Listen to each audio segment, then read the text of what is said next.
On the eve of my granddaughter's graduation, she said. She's only a grandmother by name. She's never done anything for me. The family laughed. I walked away. On graduation day, her name wasn't called. Tuition canceled. Subscribe to the channel for more stories like this, and comment the city you're watching from. The gift box felt heavier in my hands than it should have. Inside was a silver locket I'd saved for 3 months to buy, engraved with "To my dearest granddaughter" on the back. I'd wrapped it myself with trembling fingers, choosing the pale pink paper Everly had always loved as a child. The restaurant buzzed with pre-graduation celebration energy. Sarah had chosen some upscale place downtown, the kind with cloth napkins and prices that made my pension check shrink just thinking about them. But this was Everly's night. My granddaughter was about to graduate from college, and I'd moved heaven and earth to make sure she could. "Mom, you made it," Sarah said when I approached their table, her voice carrying that familiar edge of obligation rather than joy. She barely looked up from her phone. "Of course I made it," I replied, settling into the chair they'd saved for me at the far end of the table. Always the far end, I'd noticed over the years. Close enough to be included, far enough to be forgotten. Everly looked radiant in her black dress, her blonde hair styled in waves that reminded me so much of her mother at that age. 22 years old and about to conquer the world, or so she believed. She was talking animatedly to her boyfriend Marcus about some internship opportunity in New York. "Grandma brought you something," Sarah announced, gesturing toward the gift box I'd placed beside my plate. The conversation didn't stop. Marcus continued talking about networking opportunities while Everly nodded along, occasionally glancing at her phone. I sat there, invisible, watching my family celebrate around me like I was part of the furniture. "Everly, honey," I said softly, trying to get her attention. "I have something special for you." She looked up then, her green eyes landing on the wrapped box with mild curiosity. "Oh, thanks, Grandma," she said, the words automatic, practiced. She didn't reach for it. Sarah's husband David finally spoke up. "Open it, Ev. Your grandmother went through the trouble." Went through the trouble. As if choosing a gift for my only granddaughter was some burdensome chore. Everly sighed, a sound so small but so cutting, and reached for the box. She unwrapped it with the efficiency of someone opening junk mail, barely looking at the paper I'd chosen so carefully. When she opened the jewelry box and saw the locket, she held it up to the light. "It's pretty," she said, the same tone she might use to comment on the weather. "Open it," I urged, my voice catching slightly. Inside, I'd placed a tiny photo of us from when she was 7, the day I'd taken her to the zoo while Sarah worked. She'd held my hand the entire time, chattering about the elephants. Everly's thumb found the clasp, and the locket opened with a soft click. She stared at the photo for exactly 3 seconds before closing it again. "Thanks, Grandma," she said, setting it aside and immediately returning to her conversation with Marcus. My heart cracked a little, but I forced a smile. This was how it always went. I'd learned not to expect more.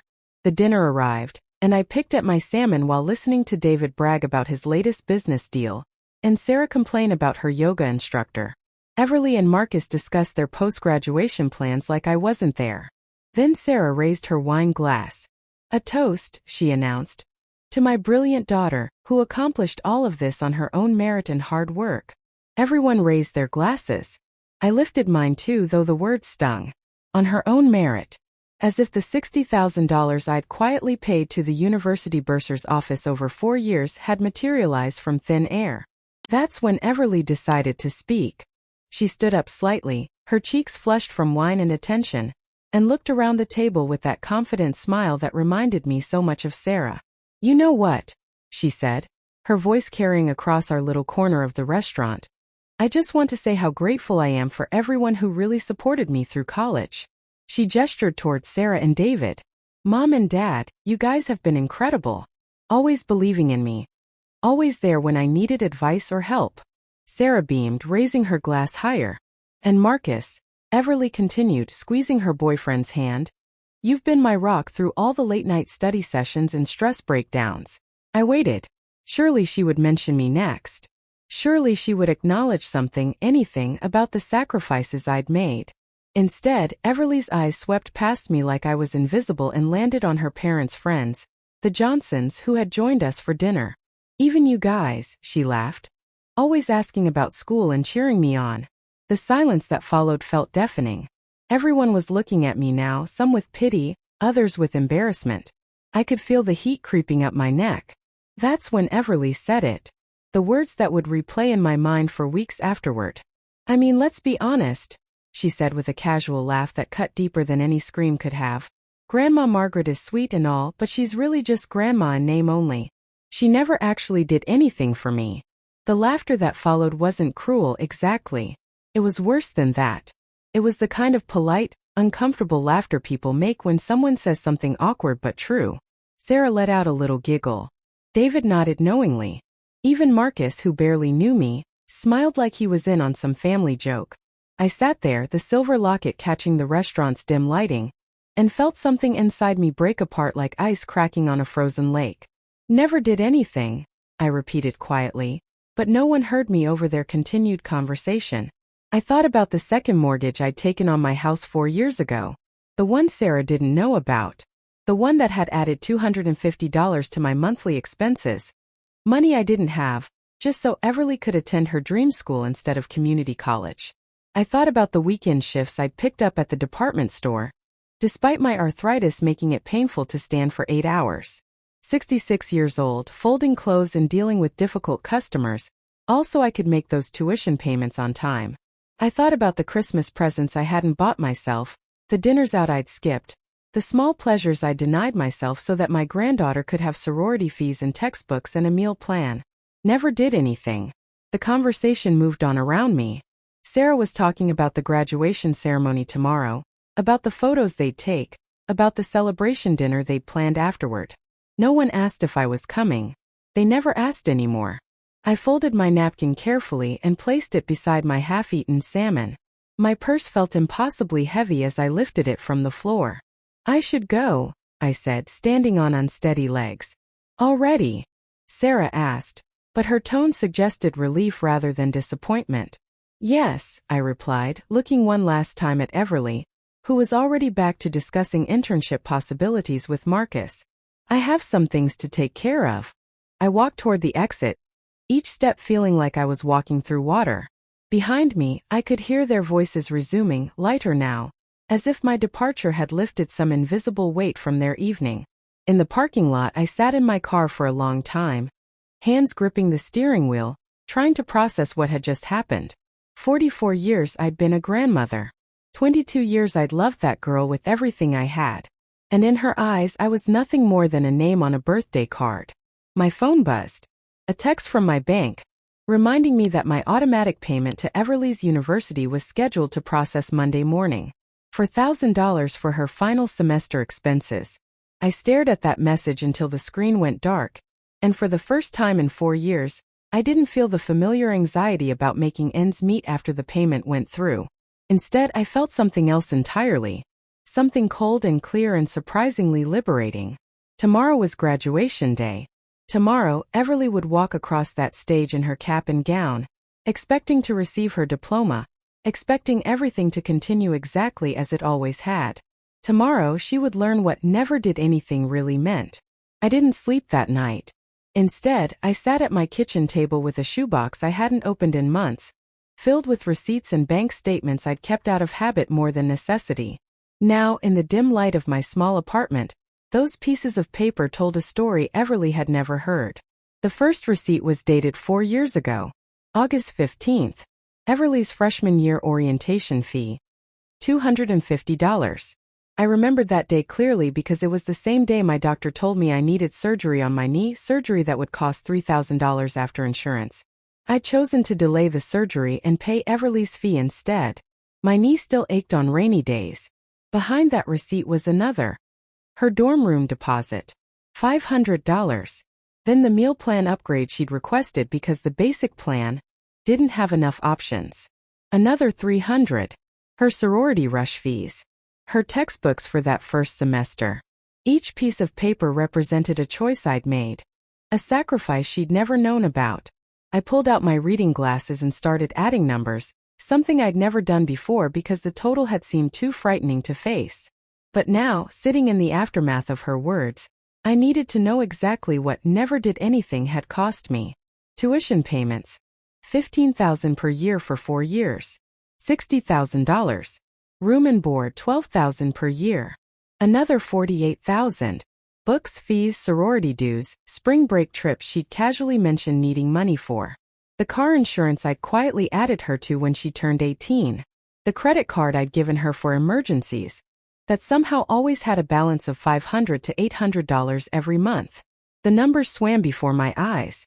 $137,462 over 4 years. More money than I'd made in any single year of my entire working life. I set down my calculator and rubbed my temples.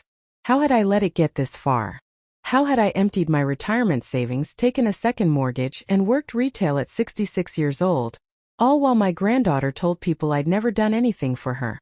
The answer was in another box, this one filled with photos.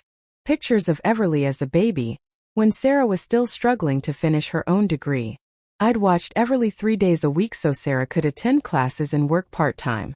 There were photos of birthday parties I'd planned and paid for when money was tight. Christmas mornings where I'd arrived with carefully wrapped gifts, watching Everly's face light up. But somewhere along the way, those memories had been rewritten. I remembered when Everly turned 16 and Sarah had decided she needed a car. Nothing fancy, Sarah had said. Just something reliable. I dipped into my emergency fund to help with the down payment. $3,000 I'd saved over 2 years for house repairs. The roof still leaked in my bedroom because of that decision. But when Everly told her friends about getting the car, it was my parents bought me a car. I'd become invisible in her story. It had started small. Sarah would call when she needed help with Everly's expenses, but she'd ask me not to mention it to David. He's proud, she'd explained. He doesn't like accepting help. So I'd pay quietly, anonymously, becoming a ghost benefactor to my own granddaughter's life. When Everly was applying to colleges, Sarah had been stressed about the costs. Private universities were expensive, she'd said, but Everly had her heart set on this particular school. The state school was perfectly good, Sarah had added, but wouldn't it be wonderful if Everly could go where she really wanted? I'd volunteered to help before Sarah even asked. Just until David's business picks up, she'd assured me. That was 4 years ago. David's business was doing fine now, judging by their new kitchen renovation and the European vacation they'd taken last summer. The university payments had always gone directly from my account to the bursar's office. I'd set it up that way to make it easier, I'd told myself. But really, I'd done it because I wanted to make sure the money went where it was supposed to go. I'd never told Everly about the arrangement. Sarah had said it would be better if it came from the family, rather than from me specifically. Now I understood why. It was easier to erase my contributions if I wasn't directly connected to them in Everly's mind. I found my phone and scrolled through old text messages with Sarah. The pattern was there, clear as day once I knew to look for it. Mom, Everly needs help with her spring break trip. Could you contribute? Mom, her laptop died and she needs a new one for school. Mom, the sorority is doing this amazing service trip over winter break, but it costs $1,500. Always could you contribute, or could you help out? Never could you pay for. Always with the implication that others were contributing too, that I was just one small part of a larger family effort. But I'd been paying attention to what Everly said about these things, how she talked about them at family dinners. The spring break trip was something my parents helped me with. The laptop was a graduation gift from Mom and Dad. The service trip was funded by my college fund. What college fund? The one I'd created by emptying my own retirement account? I set the phone aside and walked to my bathroom mirror. The woman looking back at me was tired, older than her 66 years. Gray hair that needed cutting, lines around her eyes from too many years of squinting at price tags and trying to make numbers work. Hands that showed the wear of folding clothes and stocking shelves at a job I'd never wanted but had taken out of love. When had I become so invisible? When had my contributions been so thoroughly erased that my own granddaughter genuinely believed I'd never helped her? I thought about the conversations I'd overheard between Sarah and Everly over the years. Sarah complaining about money, about how hard it was to pay for everything Everly needed. Everly expressing gratitude to her parents for their sacrifices. Never once had Sarah corrected her, never once had she said, Actually, Grandma Margaret is helping with that. I'd been so grateful to be allowed to help, so happy to be included in their lives in any way, that I'd never questioned the arrangement. I'd never asked why my name wasn't attached to my generosity. I'd just been thankful that Everly was happy, that she was getting opportunities I'd never had. But gratitude, I realized now, required knowledge. How could Everly be grateful for sacrifices she didn't know had been made? My phone rang, interrupting my thoughts. Sarah's name flashed on the screen. "Hi, Mom," she said when I answered, her voice bright and cheerful. "Great dinner tonight, wasn't it?" Everly looked so happy. I didn't respond immediately. I was thinking about that brightness in Sarah's voice, how it never quite reached her eyes when she looked at me. "Mom? You there?" "I'm here," I said quietly. "Listen, I know tomorrow's going to be a big day with graduation and all. The ceremony starts at 10, but we need to be there early for photos. Do you need me to pick you up? Or are you driving yourself?" The assumption that I was coming. The casual way she included me like an afterthought. Like someone who belonged on the periphery of this milestone moment. "Sarah," I said, my voice steadier than I felt. "Do you remember who's been paying Everly's tuition?" A pause. "What do you mean?" "I mean the tuition. The room and board. The fees. Do you remember who's been paying for those?" Another pause, longer this time. "Mom, why are you asking about this now? It's late and tomorrow's a big day." "Because your daughter just told a table full of people that I've never done anything for her." "Oh, that." Sarah's laugh was forced, uncomfortable. "You know how Everly is. She was just being dramatic. She didn't mean anything by it.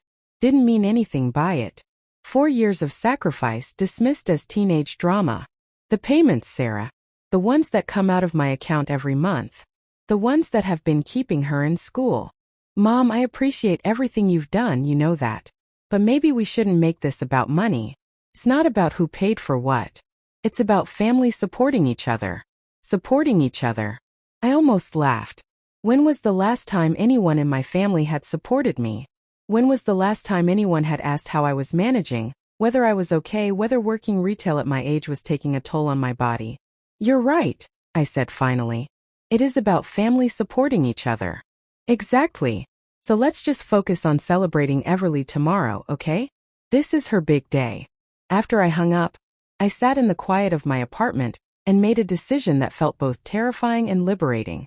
I opened my laptop and logged into my bank account. The automatic payment to the university was scheduled to process Monday morning. $4,000 for Everly's final semester expenses.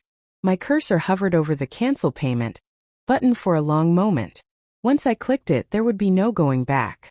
Everly would face consequences she'd never had to face before. Sarah would have to make choices she'd never had to make.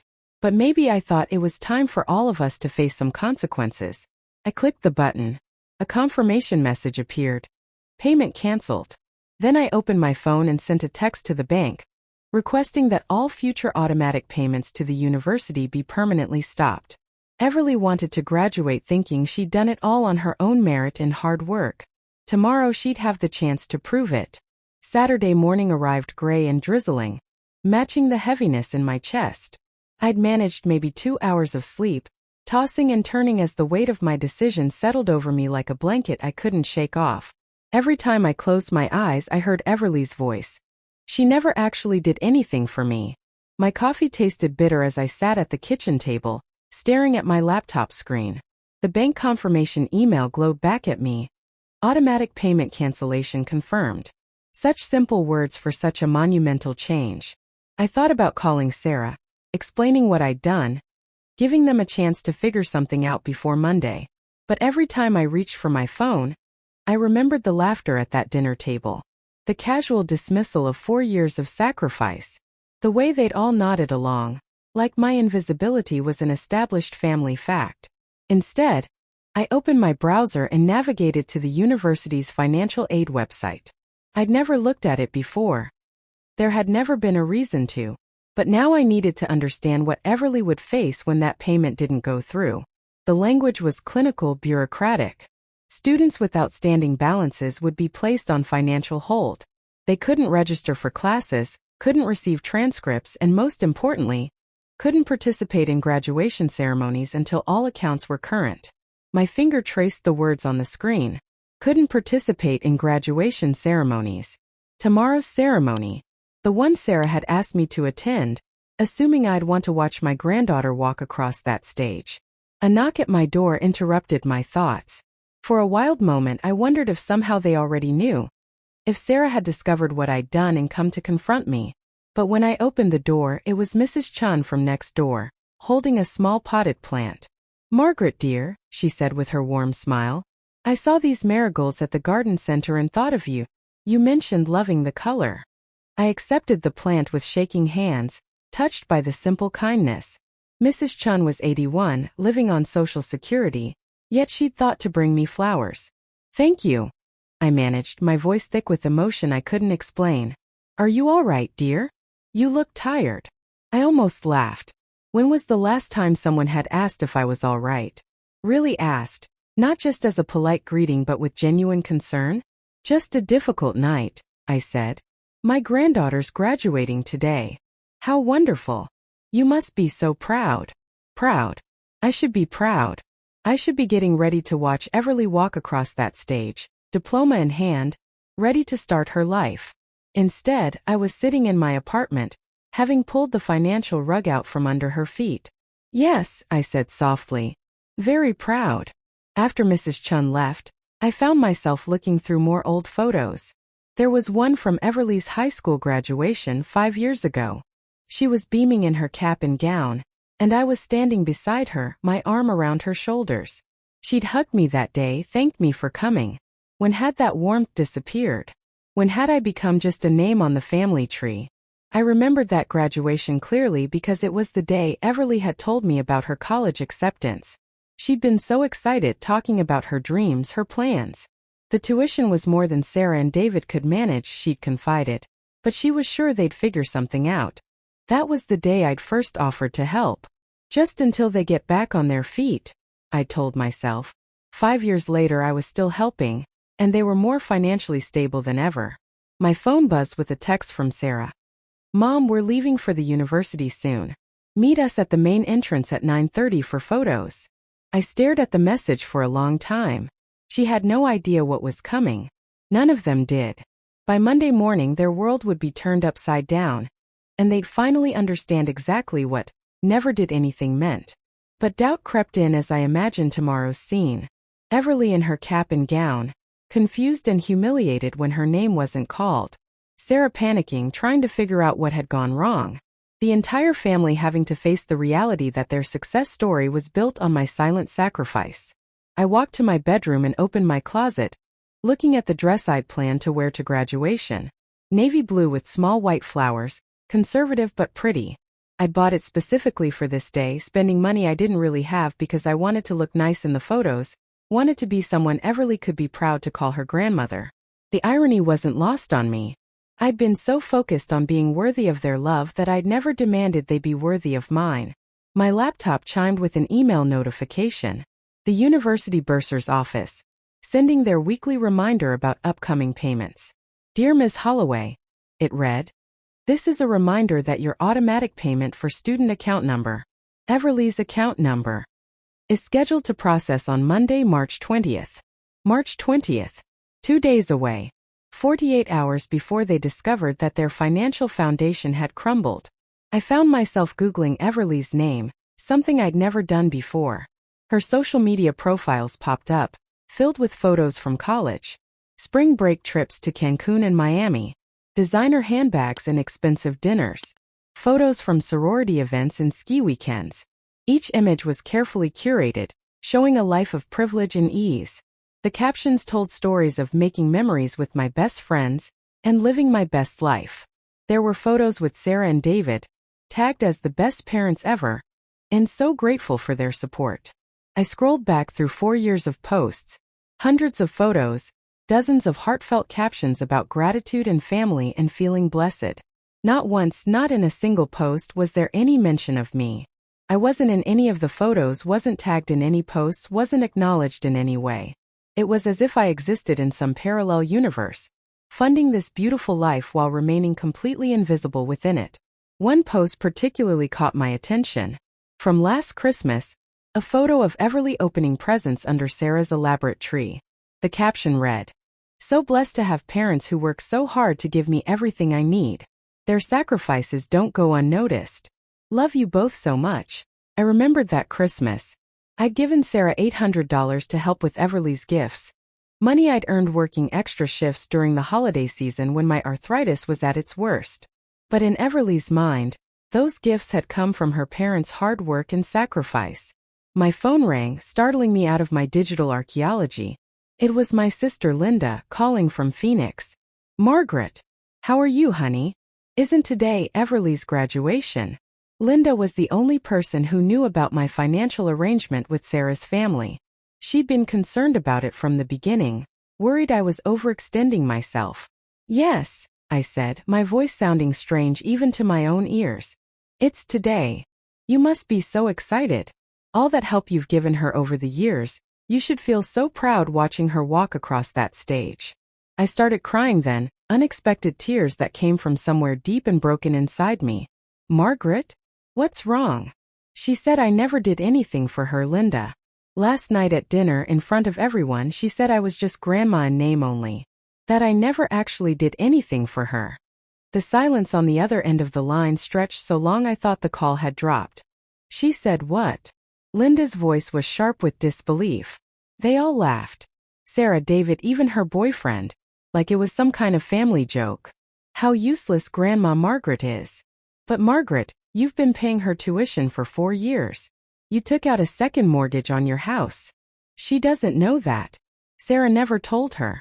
I've been paying directly to the university, and apparently Sarah has been taking all the credit." Linda let out a string of words that would have made our mother wash her mouth out with soap. "What are you going to do?" she asked finally. "I already did it. I canceled all the payments.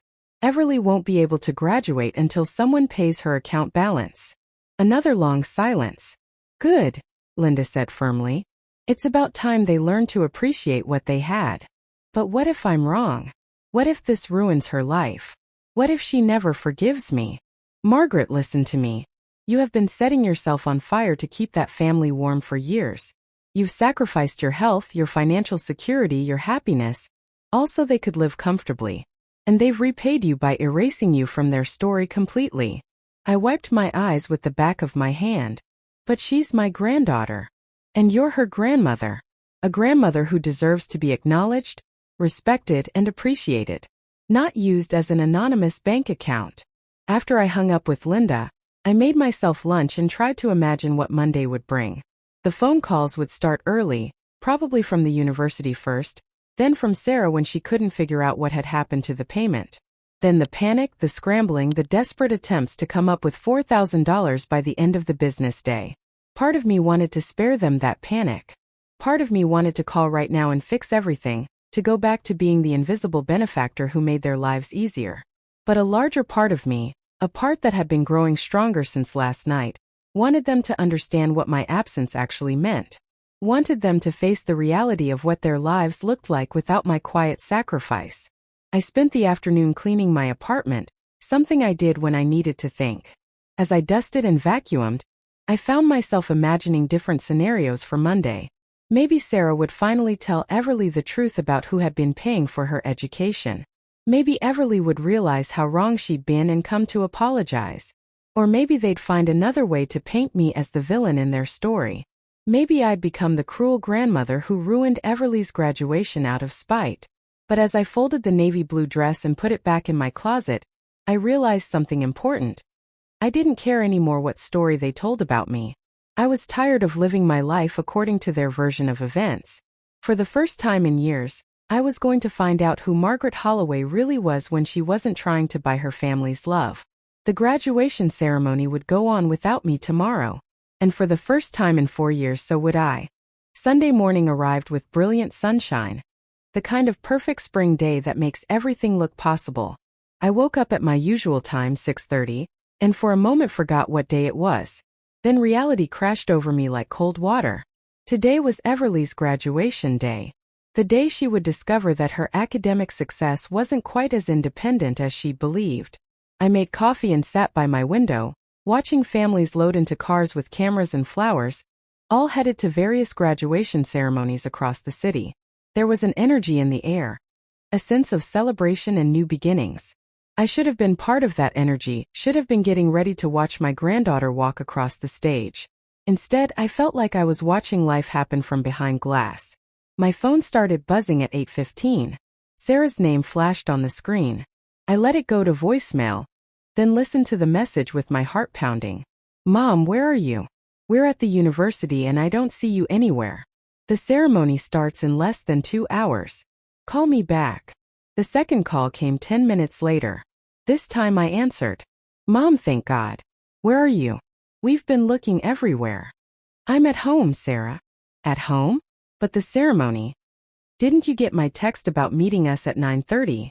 I closed my eyes, picturing them all dressed up, standing in front of the university's main building, probably annoyed that I was disrupting their perfect day with my absence. "I'm not coming," I said quietly. "What do you mean you're not coming?" "It's Everly's graduation, Mom. She's expecting you to be there." The lie came so easily to her. Everly wasn't expecting me to be there any more than she expected the parking meter to attend her graduation. I was background filler, someone who showed up to family events because that's what grandmothers did. "No, she's not, Sarah. She made it very clear last night that I'm not really part of her life." "Mom, don't be ridiculous. She was just being dramatic. You know how college kids are." "Do I? 'Cause I wouldn't know. I've been funding her college experience for 4 years.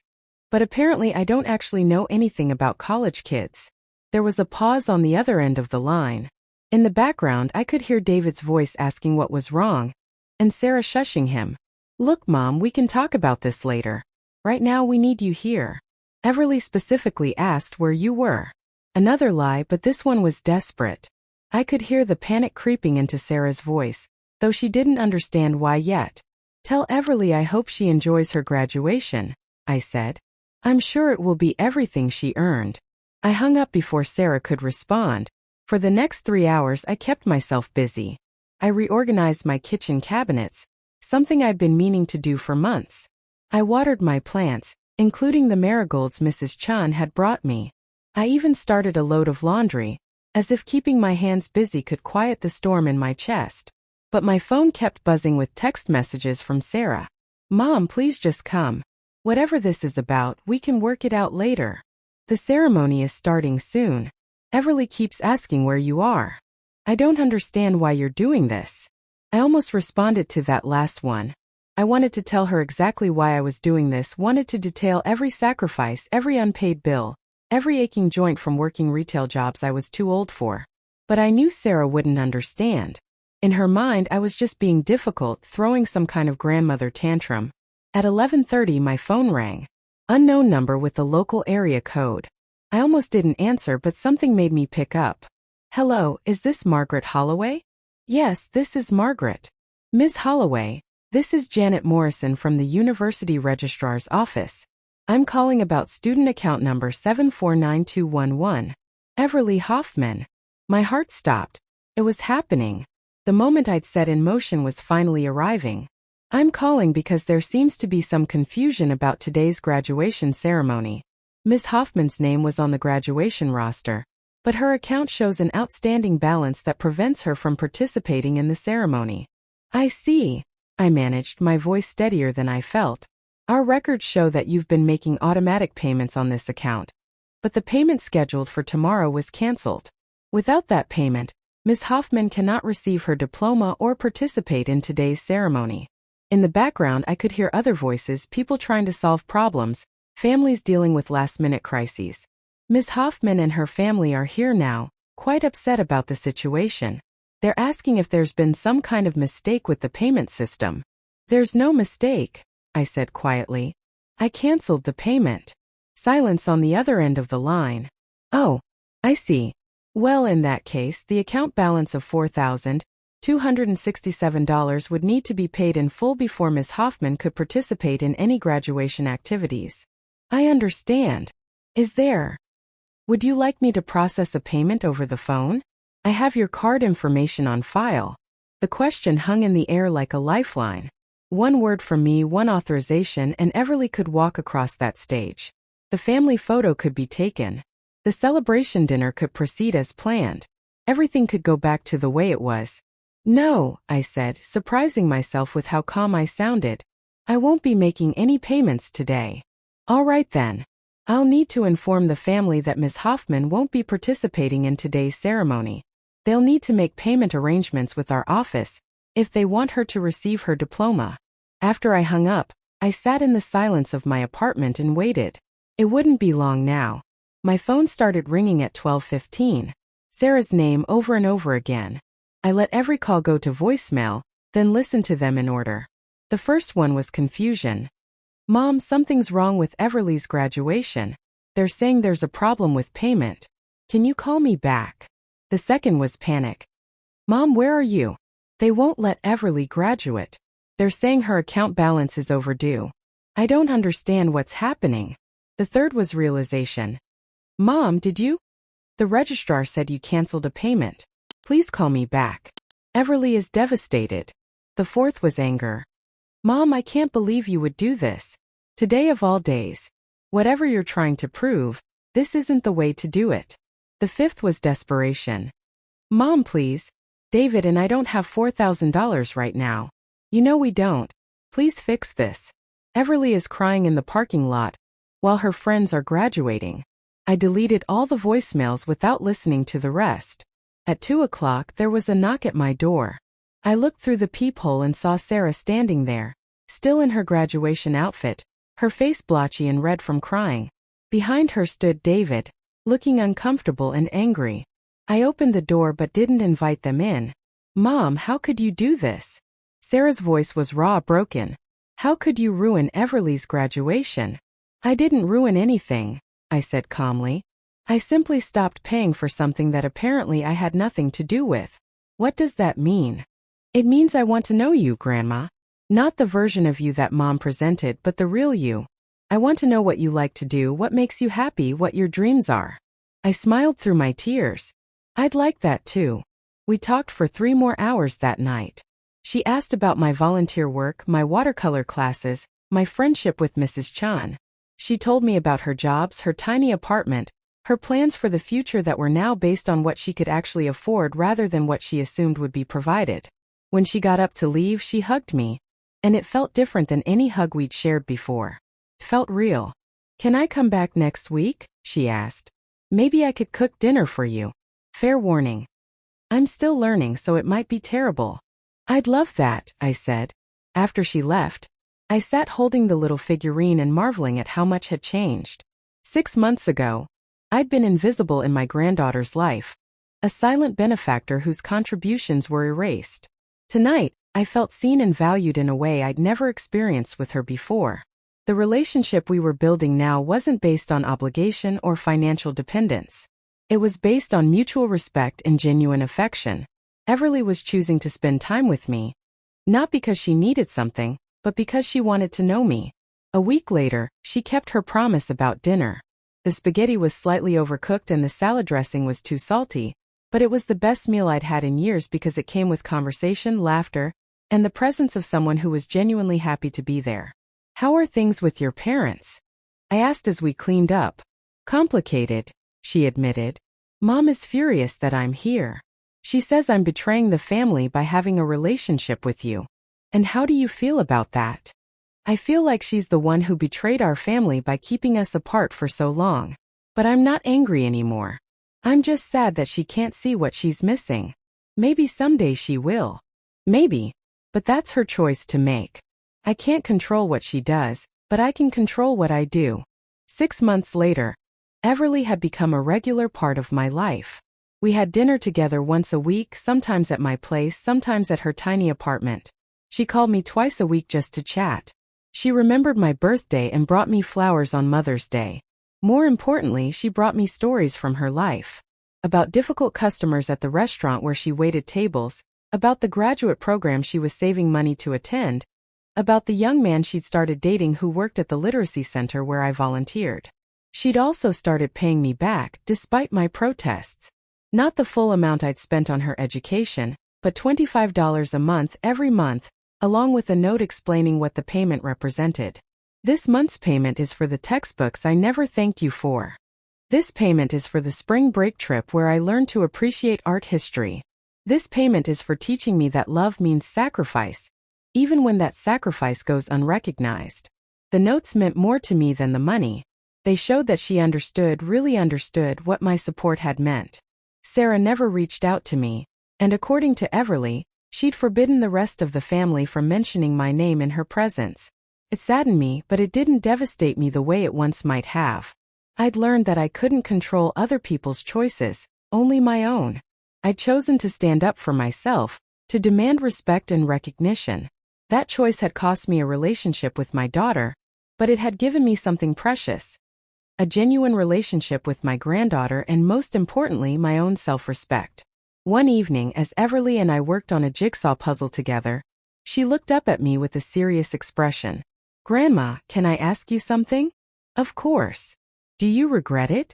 "Cutting off the payments, I mean. Making me learn the hard way." I considered the question carefully. I regret that it was necessary. I regret that we lost so many years when we could have had this kind of relationship. But do I regret standing up for myself? No. I don't regret that at all. She nodded, understanding. "I'm glad you did it. I'm glad you made me face reality. I was turning into someone I don't like very much. Someone entitled and thoughtless. You saved me from that. You saved yourself, Everly. You chose to grow from the experience instead of just being bitter about it." "I learned from the best," she said, squeezing my hand. "I learned from a grandmother who loved me enough to let me fall so I could learn to stand on my own."